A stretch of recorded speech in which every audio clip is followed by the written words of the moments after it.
listening to Community Forum on KCCC 930 AM, sponsored by Eddy County, honoring God, country, and family, thriving with industry since 1889. Thank you for listening to Community Forum. My name is Johnny Chandler. I'm the owner of KCCC 930 AM, the host of Community Forum. With me today, repeated guest, Paul Gessing. Paul Gessing is the president of the Rio Grande Foundation.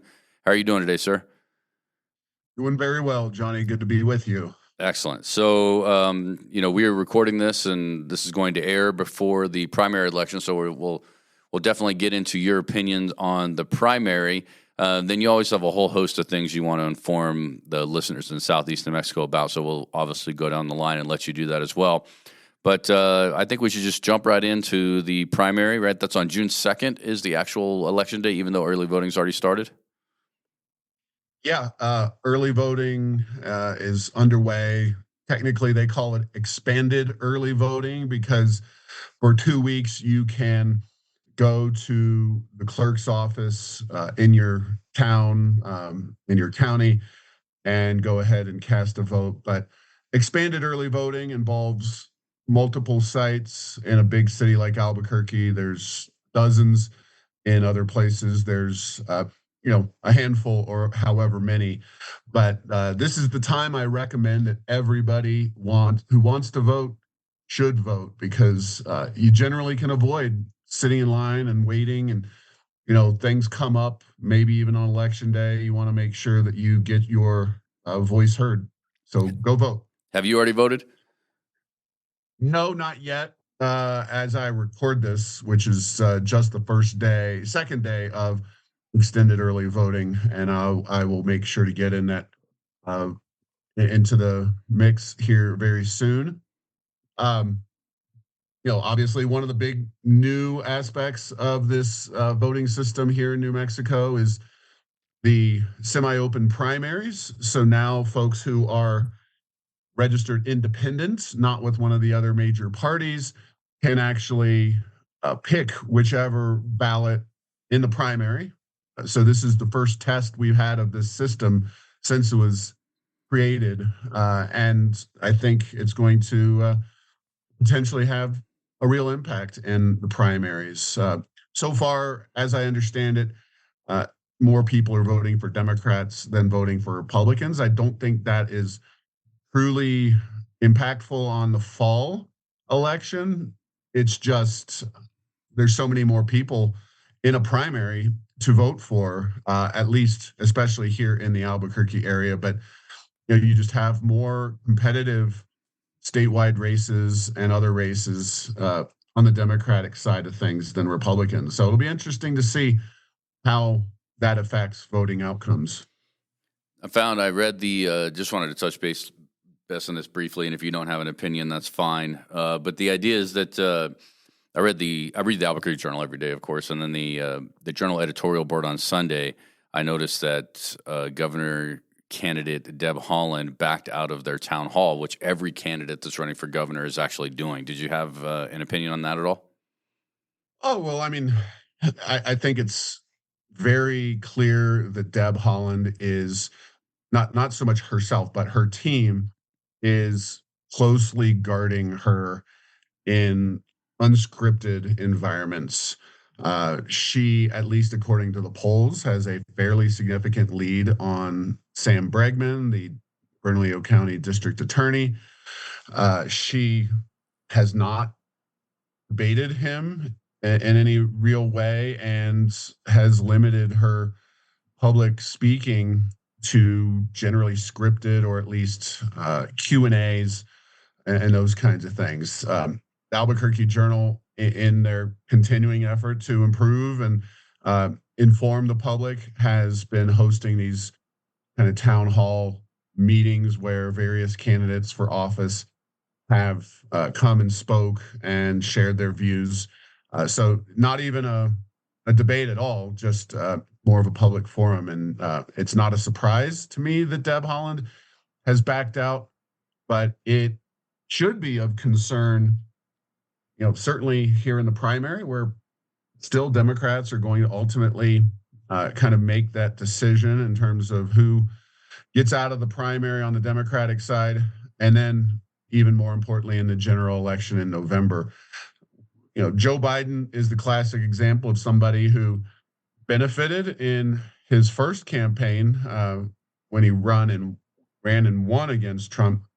COVID was a great excuse for the clearly physically and mentally struggling Joe Biden to not run a traditional campaign, and ultimately was pulled by the Democratic Party after that debate that President Trump took him down quite dramatically on. And, it was mostly just Biden unable to complete sentences. Now, Deb Haaland doesn't seem to have Alzheimer's or anything. She's just notably considered not a very smart person. And that's, I think, even more troubling, quite honestly, than Joe Biden's physical and mental ailments.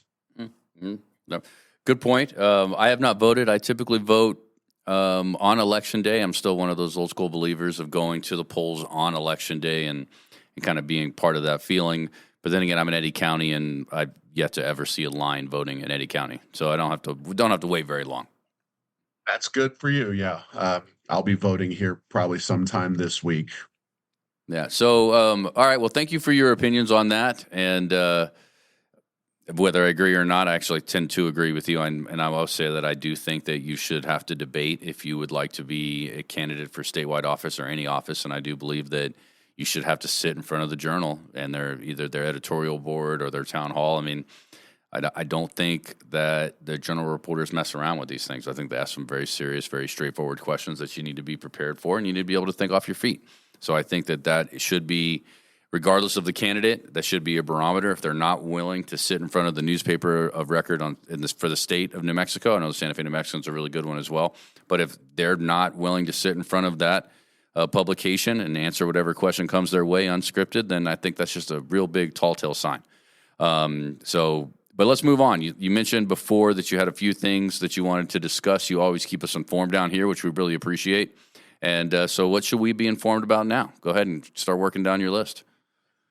Yeah, I think free childcare and the governor's new program, new-ish program, if you will, that started on November 1st, 2025. There's been sufficient developments that are worth discussing. The most notable big development is the lawsuit.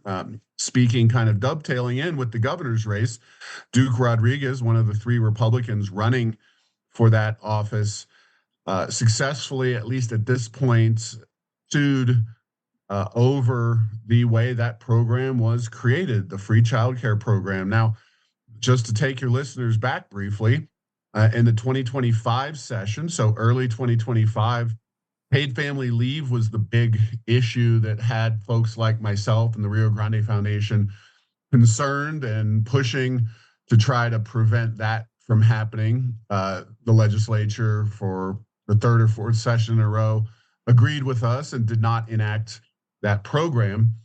And then suddenly in the summertime, the governor decided to completely change direction.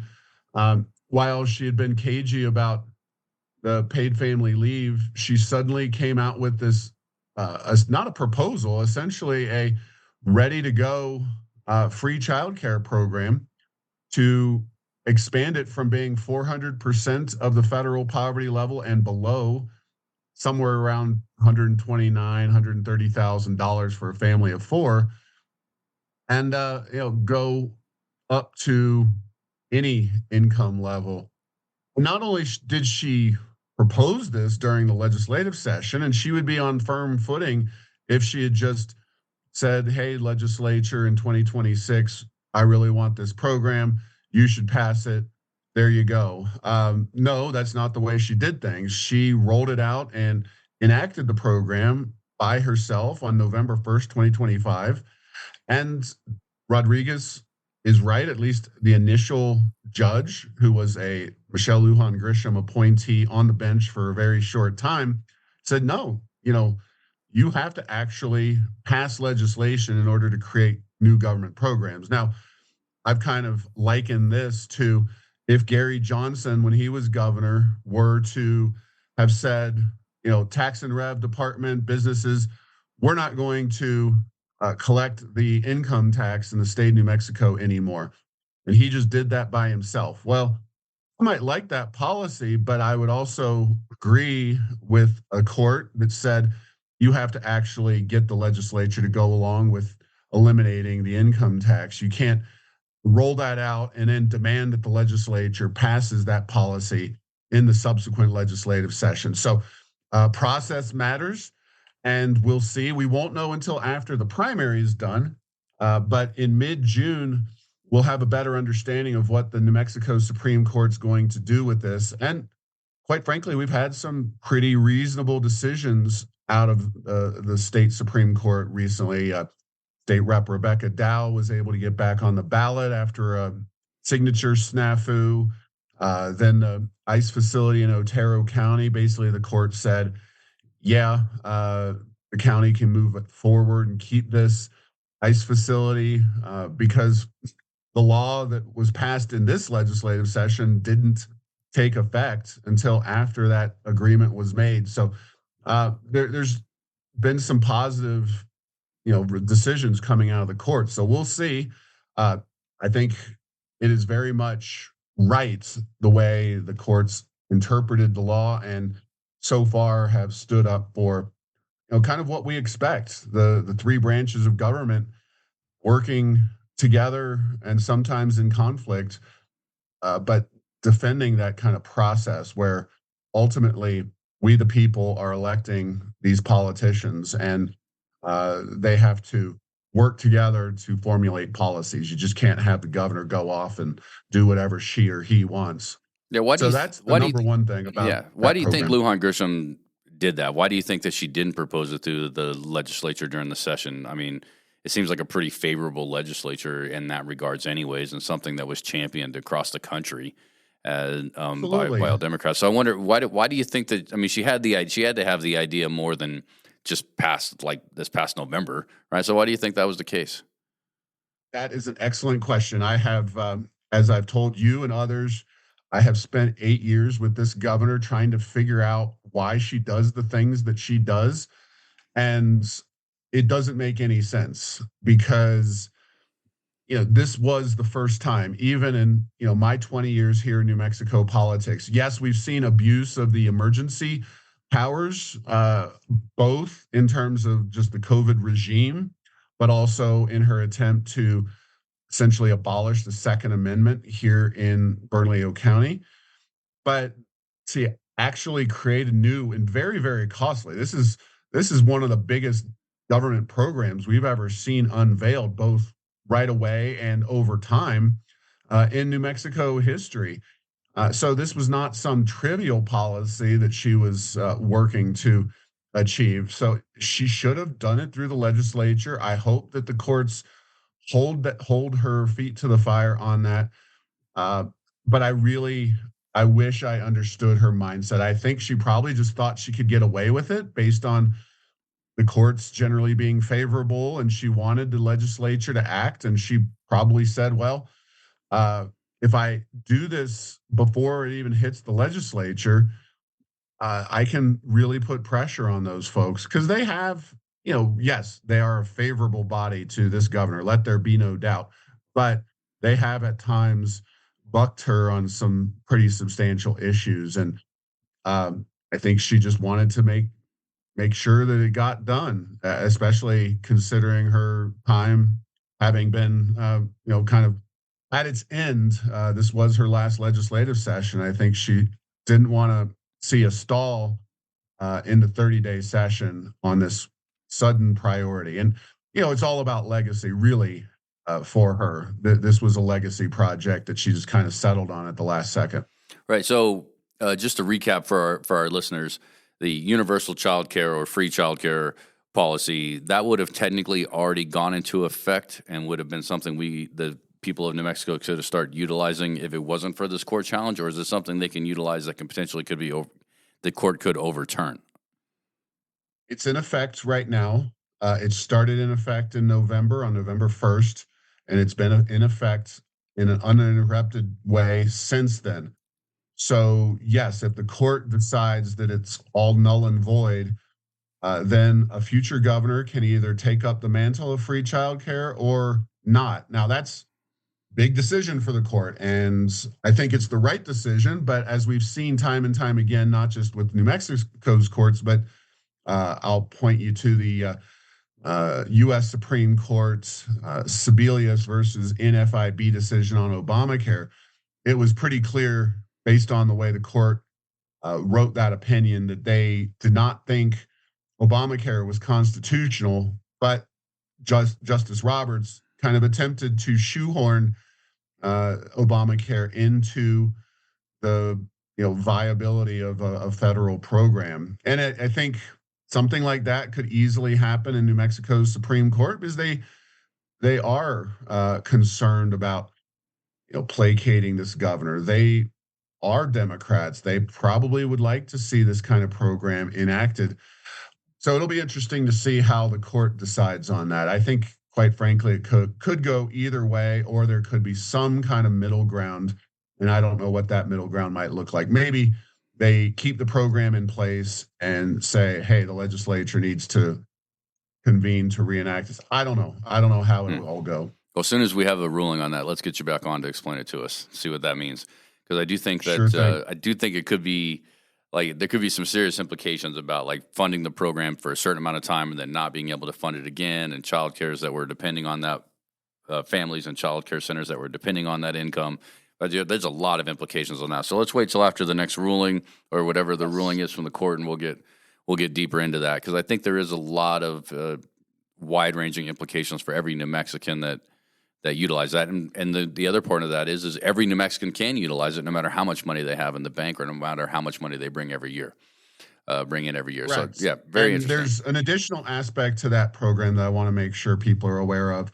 The governor recently, also in the Albuquerque Journal, but I'm sure this was reported statewide, that she said this was all about workforce development, that she essentially thinks that by providing free childcare, that New Mexico is somehow going to either attract more people to move here to take advantage of this program, or that somehow we are going to see an uptick in the number of, say, women with young children who want to jump into the workforce. Now, one of the parts of having legislative debate and actually moving legislation in a traditional format is that you tend to need to provide these kinds of data points and arguments.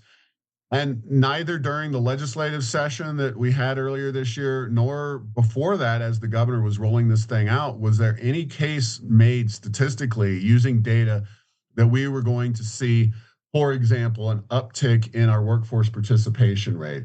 And the idea would be, well, a woman, predominantly, it could be a man, but somebody's staying home with that kid, and no longer will they have to stay home with that child and provide daycare, but they can go into the workforce. This is the theory. You can argue that's great or not great.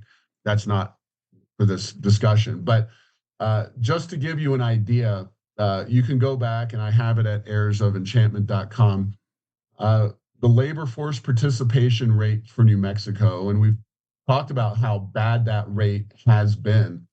We've been in the 50% range, on the order of 55%, 56%, up to, say, 57% of New Mexicans participating in the workforce. This is since COVID, essentially. Back in the 90s, New Mexico's workforce participation rate was over 60%, 63, 64. And this is a huge matter for the state.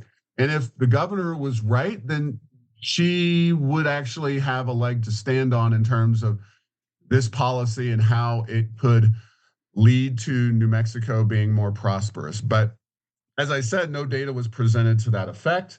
And it is worth noting that between November 2025 and the latest data available in March of 2026, New Mexico's actually seen a pretty dramatic decline in its workforce participation rate, going from 58.1 to 56.8. So we've seen a very dramatic drop in workforce participation just since this program got underway on November 1st. And that, I think, is an indicator. Now, there's obviously going to be ups and downs. Workforce participation moves around quite a bit. But the idea that we're seeing a fairly dramatic drop during the same exact time frame that we've had this program in place. I'm not necessarily one to blame this program for causing our workforce participation rate to drop, but I also do think that uh, it is hard to say that it's improving the workforce participation rate, and I just don't think it's going to be effective in that regard. So we'll see again over time how this all evolves, but I just have seen no evidence and no data to reflect that this program is going to lead to more and more New Mexicans or people coming to New Mexico for jobs entering the workforce. Right. So, all right. So we'll plenty to talk about after the Supreme Court ruling on the state Supreme Court ruling on that as well. All right. So before we started recording, you mentioned something about wanting to talk about the film industry as well. And I don't know if the film industry is doing well or not. I don't seem to hear that much about it anymore. It's not doing particularly great. And again, this is one that requires a little bit of a backstory, but New Mexico, since the Bill Richardson administration, has offered 25 cents on the dollar for Hollywood to come film here. Those are checks written back to the Hollywood film companies, not a tax break or something. This is actually money out the door from New Mexico's treasury. Fast forward to Susana Martinez as a Republican, again, working with the legislature. Life would be so much easier if she could just do what she wanted by herself and avoid the legislature entirely, like Lujan Grisham did with free childcare. But Martinez, working with the Democrat legislature, said we need more specific and accurate information about where our budget process is, because what they were doing was passing a budget and then you never knew how much Hollywood was going to get from the subsidy. And this was at a time when New Mexico's budgets were much more constrained. So they stuck a $50 million annual payoff cap on Hollywood filmmakers coming to New Mexico. Well, over time, the state started to run deficits that, they would only pay out $50 million a year, but filmmakers would come here and film and rack up tens of millions of dollars, even hundreds of millions of dollars in debt that the state was having to pay back to these Hollywood companies. So when Lujan Grisham took over, she signed a bill to pay off between $225 and $300 million to the Hollywood film companies. Now, we've seen technology like AI develop. We've seen a backlash to some of the politics out of Hollywood. And according to a recent Albuquerque Journal article, really a puff piece on Senator Heinrich, saying he was pushing back against the rising cost of living. Every politician's going to say that. The real story was that they interviewed a film worker in the IATSE Film Union, Local 480, where she says the following: she's going to lose her health insurance by the end of September if she doesn't secure a new film production job. She said at one point there were between 10 and 15 film productions in the state. Now there's only one. And she goes on to say it's a huge industry that we've seen all but disappear in New Mexico. Now, New Mexico, under that same legislation that paid off the Hollywood film debts, Lujan Grisham and the legislature agreed to pay out up to 40 cents on the dollar to those Hollywood film companies for coming here. And yet we're still not seeing that industry thrive in our state for, reasons that are outside of the power of New Mexico politicians. But the fact is that this is a very generous program to one specific industry. And we're not just exempting them from taxes, we're paying out money to them in the form of subsidies. And on top of that, Santa Fe has a film studio, Studio Santa Fe, I believe it's called, that's been for sale since July of last summer. And yet that place has not sold. And that was subsidized also by local and state governments. So we are subsidizing on top of subsidies in the state of New Mexico to get Hollywood to come here. And that may have worked for a time, but it's now, as the film industry at very best, undergoes a dramatic adjustment. And I really think that with the rise of AI, we're beyond the good old days of Hollywood filmmaking. I think things have changed dramatically enough that it's not going to be like the good old days. So what I'm getting at here is yet again, New Mexico politicians pick a favorite industry, generously spend our tax dollars to subsidize it, and then over time, market forces shift that industry in ways that wind up not really working out well for the state of New Mexico. So uh, we need to learn the lesson, which is reduce tax burdens, reasonable regulations across the board, and let the chips fall where they may, not have government picking winners and losers. All right, we got about 5 minutes left. What else did you want to touch on? Or you might only have time to touch on one more thing. You always have a huge list, but like I said, we'll have you on here in a few more weeks anyways. But what would you like to touch on as like kind of our final small segment? Yeah, the last thing to discuss is we have been working to convince Michelle Lujan Grisham to embrace a federal school choice tax credit scholarship that was put into the big beautiful bill up in Washington. It provides a 1-to-1 credit. So starting next year, with your taxes, you can take a up to $1,700 tax credit. And instead of that money going up to the swamp in Washington, D.C., you can allocate it to organizations, nonprofits that make scholarships to provide educational choice for kids across the country. Now, as a part of the compromise on that legislation, they decided, Congress did, to allow governors and state policymakers to decide whether to participate or not. The governor of New Mexico, Lujan Grisham, is still up in the air on this. Most Republicans have embraced it. A handful of Democrats have also embraced it, including Jared Polis of Colorado and Kathy Hochul up in New York. So these are two very progressive governors. It's not a sign of conservative or Trump support that you would take this program. It's simply, this is a free boost for your education system and parents to choose the opportunity that makes the most sense for their kids. If you and I want to still take this tax credit, even if New Mexico doesn't participate in the program starting next year, we can just donate that money to scholarship organizations in states that are accepting those scholarships. And, whether it's Texas or Florida or West Virginia or New York or Colorado, you can provide that money for those states. So Jared Polis rightly said, I'm not an idiot. It's free money. I'm going to take it. And I think that is the spirit that we need our governor to operate under, because, New Mexico politicians never pass up free money. Now, additionally, the unfortunate situation now is that Heinrich and Lujan, our U.S. senators, have signed on to legislation to eliminate this program. So at the federal level, of course, they put the kibosh on this program. Now, that is ridiculous because this Congress, this president adopted the program. This same Congress and this same president are not then going to say, oh, sure, we were wrong. We're going to overturn this federal school choice program. So this is all about virtue signaling by Heinrich and Lujan. This is them accepting big checks from the unions, the establishment that doesn't want to allow children in New Mexico out of the failing government education system. They want those kids stuck there because it means bigger paydays, more political power for themselves.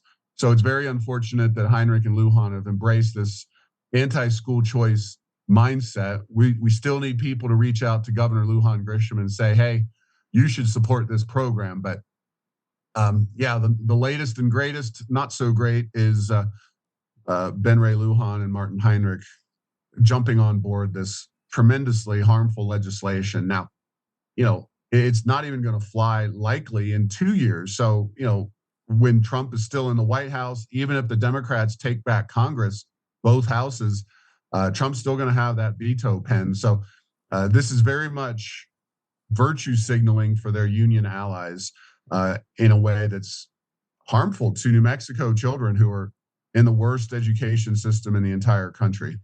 I thought it was interesting. Also read in the Albuquerque Journal that the state funds more per year per student than one of the top performing private schools, which is Albuquerque Academy. All right, so it costs. Well, that's crazy. Albuquerque Public Schools, which is, of course, the by and far largest district in the state of New Mexico. They're more well-funded than most, but they get $36,859 per student. That's taking their annual budget, dividing it up by the amount they spend, $2.35 billion in the latest budget.